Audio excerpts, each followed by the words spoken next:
Ah, ah, ay talaga namang wala nang kasawa-sawa ring aking maliit na tulyasing aray mga kalutaw. Ay may nakasalang na namang karne ng baboy ay. At pinagigisahan na naman.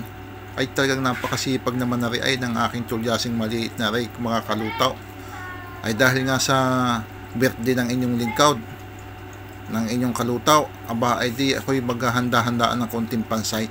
At ipagluluto ko rin aking mga katambayan din ay mga kalutaw. Ayan, ako'y nagigisa na nga at inuumpisan ko ng magisa. Ay ari bago ko ipagpatuloy mga kalutaw ang aking paglulutong aray, babatiin ko muna kayo ng isang magandang araw.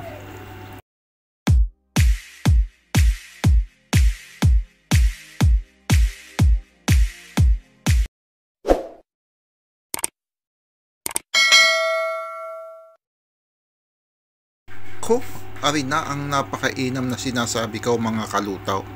Aba, ay ako'y samahan nyo din sa aking gagawin pagluluto na ring may kibihaw. Ari bagang inihulog kong ari mga kalutaw, ari yung gang kumpleto na. May carrots, may beans, may repolyo. Yan ang ating ihahalo sa ating gagawing may kibihon, yung ating lulutuing may kibihon mga kalutaw. Mas maganda yung gayat-gayat natin, hindi na tayo tuong magtalup-talup pa. Yan ang pinakamabisa at napakainam na gawin natin pag tayo magluluto ng may kibihon. Pagkatapos na rin hanguin na rin gulay na rin, ay di lalagyan na natin ng tubig. At tapos ilalagyan na natin ng cube chicken, isang piraso laang mga kalutaw. At saka ng yung oyster sauce. Tapos lalagyan natin ng paminta. Lalagyan ulit natin ng tuyaw mga kalutaw. Ari pakuluin laan natin saglit at tapos pwede na natin ihulog ang ating bihon. At isusunod na rin natin siyempre ang mikay mga kalutaw. Ari na nga mga kalutaw ay inilagay ko na ang bihon.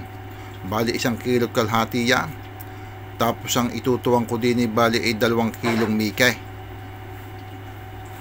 Ari kasyang-kasya lang din sa akin tulyasing maliit na rin mga kalutaw. Yan.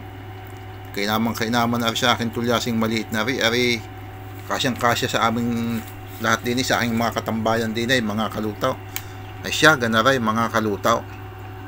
Ay kapag kayo napaliga din at kayo ay napaano sa aking video aray at napanood din nyo aray, abay siyempre huwag nyo kalimutang i-like aray at i-share aring video aray at tapos mag-comment kayo para malaman natin kung taga saan kayo at kung saan ba nakabot rin video aray. Ay siya, di maraming salamat sa inyong panunood at sa inyong suporta. Naway suportahan pa ninyo ang mga susunod kong panggagawing mga videos. Maraming salamat po. At inuulit ko po, thank you po.